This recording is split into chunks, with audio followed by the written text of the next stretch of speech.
Good evening students, welcome to SRS IAS and law academy. आज की जो हमारी करंट अफेयर की क्लास होगी वो इंटरनेशनल रिलेशन से रिलेटेड होगी और आज का जो हमारा टॉपिक है वो है एससीओ समिट 2023। तो देखते हैं ये न्यूज़ में क्यों है। तो recently Shanghai cooperation organisation SCO उसका जो है उसकी प्रेसिडेंसी जो है 2023 की वो इंडिया के पास आई है और उसने जो है वर्चुअल समिट जो है एससीओ का उसकी जो चेयरमैनशिप जो है या आप कह लो कि प्रेसिडेंसी जो है वो इंडिया जो है वो होल्ड कर रहा है। The virtual summit leaders called for the formulation of a more representative and multipolar world order in global interest. During this, the 23rd summit, तो ये 23rd समिट जो है ये हो रहा है इस साल 2023 में और उसकी प्रेसिडेंसी जो है वो इंडिया के पास है और उसमें ईरान जो है वो ऑफिशियली उसने ज्वाइन कर लिया है एससीओ को और अब ईरान जो है उसका 9th मेंबर कंट्री जो है वो बन चुका है। ठीक है, तो अब एससीओ में टोटल 9 कंट्रीज जो है वो आपकी इंक्लूडेड है। नेक्स्ट देखते हैं, the theme of India's chairmanship of SCO is towards a secure SCO. ठीक है, तो ये जो है इंडिया ने इसका थीम जो है अब क्योंकि चेयरमैनशिप जो है वो इंडिया के पास है तो इंडिया ने इस साल का थीम जो है वो क्या रखा है, टुवर्ड्स अ सिक्योर एससीओ। ठीक है, और ये थीम जो है सिक्योर की सिक्योर एक्रोनिम जो है ये प्राइम मिनिस्टर नरेंद्र मोदी के द्वारा 2018 में जो एससीओ समिट हुआ था वहां पे इस टर्म को जो है वो कॉइन किया गया था हमारे प्राइम मिनिस्टर के द्वारा। तो उसकी जो ये एनक्रोनिम जो यूज किया गया है सिक्योर, उसका क्या मतलब था, S stands for security, E for economic development, C for connectivity, U for unity, R for respect for sovereignty and territorial integrity और ई फॉर एनवायरमेंटल प्रोटेक्शन। ठीक है, तो इस साल का थीम जो है एससीओ का क्या है, वो टुवर्ड्स अ सिक्योर एससीओ। ठीक है, तो ये जो है ये आपके लिए इंपॉर्टेंट हो जाता है क्योंकि पहली बार इंडिया को जो है इसकी चेयरमैनशिप जो है वो मिली है और जो इंडिया ने जो थीम रखा है वो उस वजह से इंपॉर्टेंट जो है वो हो जाता है। India was admitted as a full member of SCO at the Astana Summit in 2017। तो 2017 का जो अस्ताना समिट जो था वहां पे इंडिया को जो है फुल मेंबर जो है एससीओ का वो डिक्लेयर कर दिया गया था और हर साल जो है इसका रोटेटिंग बेसिस के ऊपर जो है जो प्रेसिडेंसी जो है वो जो इस जो ये जो आपकी एससीओ जो है उसके वेरियस जो मेंबर जो है उनके पास जो है ये प्रेसिडेंसी जो है वो जाती है हर साल और पहली बार जो है 2023 में इंडिया के पास जो है इसकी प्रेसिडेंसी जो है वो आई है। उसके अलावा इस अब एससीओ में जो 8 मेंबर जो बन जाते हैं वो कौन कौन से हैं, China, India, Iran, Kazakhstan, Kyrgyzstan, Pakistan, Russia, Tajikistan और उज्बेकिस्तान। ठीक है, तो ये 8 मेंबर जो हैं ये आपके इसके हैं, सॉरी 9 मेंबर जो हैं ये आपके एससीओ के जो हैं ये बन जाते हैं।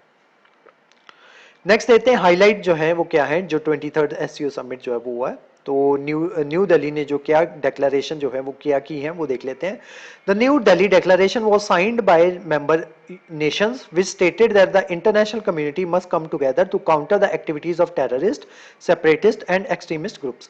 तो ये जो आपकी एससीओ की जो मीटिंग्स वगैरह होती है ना, इसमें बेसिकली टेररिज्म के बाद जो है ये क्रॉस बॉर्डर के ऊपर बातें जो है वो की जाती हैं। ठीक है, तो ये घूम फिर के सारी बातें जो है इसमें एससीओ समिट में टेररिज्म के ऊपर ही वो होंगी। ठीक है, तो एक न्यू दिल्ली डेक्लेरेशन, अब क्योंकि यहाँ पे जो है इंडिया के पास प्रेसिडेंटशिप है और इसका जो हेडक्वार्टर्स जो है, जो आप कह सकते हो कि इसकी जो मीटिंग्स वगैरह है वो न्यू दिल्ली में होती है। तो एक न्यू दिल्ली डेक्लेरेशन जो है वो साइन की गई है वेरियस मेंबर नेशंस के द्वारा और उसमें उन्होंने क्या बात की है कि ये जो टेररिस्ट एक्टिविटीज जो है उनको काउंटर करना है, सेपरेटिस्ट एक्टिविटीज होगी या एक्सट्रीमिस्ट ग्रुप्स जो हो गए इनको काउंटर करना है। उसी के साथ साथ जो रिलीजियस इनटॉलरेंस जो है वो जो स्प्रेड हो रही है उसको प्रिवेंट करना है। उसी के साथ साथ aggressive nationalism, ethnic and racial discrimination, xenophobia और आइडियाज ऑफ फैशिज्म और शॉविज्म जो है उसको भी प्रिवेंट जो है वो करना है ताकि वो और ज्यादा स्प्रेड जो है वो ना हो पाए। तो ये सारी बातें जो है न्यू दिल्ली डेक्लेरेशन में लिखी गई और इनको साइन किया गया मेंबर नेशंस के द्वारा। ज्वाइंट स्टेटमेंट जो है, 2 ज्वाइंट स्टेटमेंट जो है, थीमेटिक ज्वाइंट स्टेटमेंट जो है वो भी अडॉप्ट की गई। एक जो थी वो थी cooperation in countering the radicalisation leading to separatism, extremism and terrorism.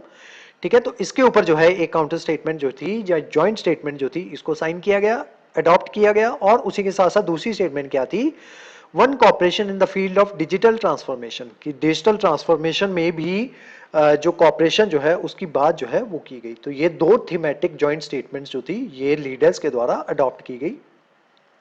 उसके अलावा न्यू पिलर्स ऑफ कॉपरेशन इनकी भी बात की गई। तो वो कौन कौन से पिलर्स हैं? तो 5 न्यू पिलर्स जो है वो क्रिएट किए गए हैं। कौन कौन से हैं वो देख लेते हैं। सबसे पहला है स्टार्टअप एंड इनोवेशन, सेकंड है ट्रेडिशनल मेडिसिन, फोर्थ है यूथ एम्पावरमेंट, फिफ्थ है डिजिटल इंक्लूजन, सिक्स्थ है शेयर्ड बुद्धिस्ट हेरिटेज। तो इन 5 पिलर्स के ऊपर जो है जो आपकी मेंबर कंट्रीज जो है वो मिलके वर्क करेंगी। ठीक है,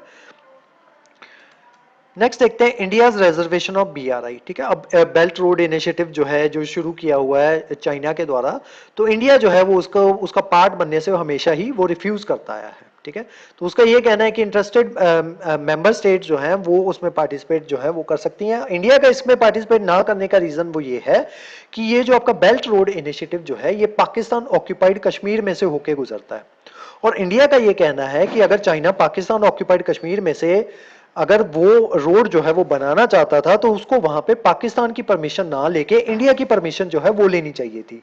लेकिन चाइना ने ऐसा नहीं किया, तो इस वजह से इंडिया जो है वो कभी भी इसका पार्ट जो है बीआरआई का पार्ट जो है वो हमेशा ही उसका पार्ट बनने से मना जो है वो करता आ रहा है, क्योंकि इंडिया का कहना है कि ये वायलेशन है इंडिया की सॉवरेनिटी की। तो इस वजह से इंडिया कभी भी बीआरआई का पार्ट जो है वो नहीं बन रहा। उसके अलावा इंडिया प्राइम मिनिस्टर जो है, इंडियन प्राइम मिनिस्टर, उन्होंने एड्रेस करते हुए उन्होंने बोला कि Indian prime minister highlighted the significance of connectivity for enhancing mutual trade की बात की, और ट्रस्ट अमंग एससीओ मेंबर्स जो हैं उसकी भी बात की। However he stressed the need of uphold the fundamental principles of SCO charter, कि जो एससीओ चार्टर जो है जब भी कोई नई ऑर्गेनाइजेशन बनती है, कोई कंपनी बनती है, कोई भी आपकी एजेंसी जो है वो बनती है, तो वो अपना एक चार्टर जो है वो पहले देती है। तो उसमें वेरियस बातें जो है वो लिखी जाती हैं कि ये कंपनी जो है या ये पर्टिकुलर ऑर्गेनाइजेशन जो है वो किस फील्ड में जो है वो काम करेगी, तो वो सारी बातें जो उसके चार्टर में जो है वो लिखी जाती हैं। तो इंडिया ने क्या स्ट्रेस किया, या इंडियन प्राइम मिनिस्टर ने अपने एड्रेस में क्या बात की, उन्होंने he stressed the need to uphold the fundamental principles of SCO charter, कि जो एससीओ चार्टर के जो फंडामेंटल प्रिंसिपल्स जो हैं उसको अपहोल्ड करने की जरूरत जो है वो है। उसी के साथ साथ specifically respecting the member state sovereignty and regional integrity, की जो मेंबर स्टेट जो है उनकी सॉवरेनिटी और रीजनल इंटेग्रिटी जो है उसको रिस्पेक्ट जो है बाकी कंट्रीज को या बाकी मेंबर कंट्रीज को वो करनी चाहिए।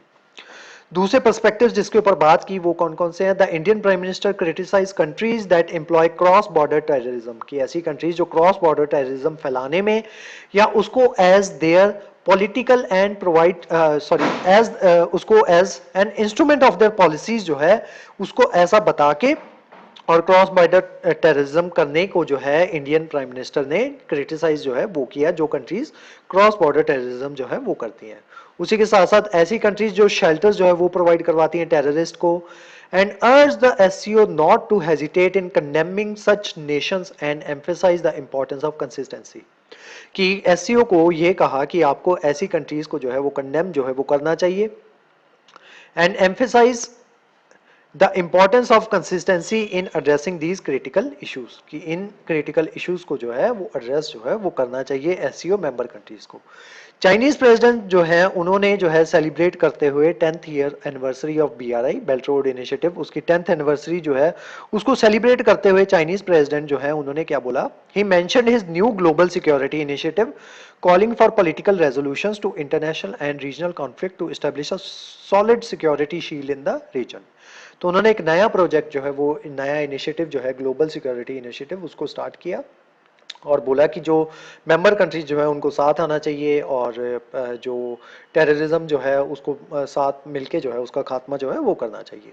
He urged the SCO members to formulate foreign policies independently, उन्होंने बोला कि जो एससीओ मेंबर कंट्रीज जो है उनको अपनी फॉरेन पॉलिसीज जो है उनको इंडिपेंडेंटली जो है वो फॉर्मुलेट करना चाहिए और विजिलेंट रहना चाहिए against extreme attempt to instigate a new cold war और कैंप बेस्ड कन्फ्रंटेशन, कि वो जो है वो विजिटेंट रहें, अगर उनकी जो है टेरिटरी में कोई भी ऐसी एक्टिविटी होती है तो उनको जो है उसको सप्रेस जो है वो करना है, या ऐसी जो ये जो है एक्टिविटीज जो है टेररिस्ट एक्टिविटीज उनको रिस्ट्रिक्ट जो है वो करना है, खत्म करना है।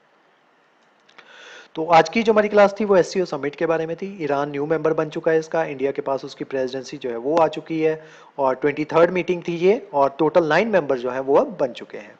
तो इस क्लास के जो नोट्स हैं वो आपको सेंड कर दिए जाएंगे हमारे टेलीग्राम चैनल पे, और जो हमारे वेरियस व्हाट्सएप ग्रुप्स जो हैं वहाँ पे भी इसके नोट्स जो आपको सर्कुलेट कर दिए जाएंगे। उसके अलावा हमारे वेरियस कोर्सेज के बारे में इन्फॉर्मेशन लेने के लिए आप हमारे स्क्रीन पे दिए नंबर पे कॉन्टैक्ट कर सकते हो। तो आज की जो हमारी क्लास थी वो यहीं तक थी। Thank you so much.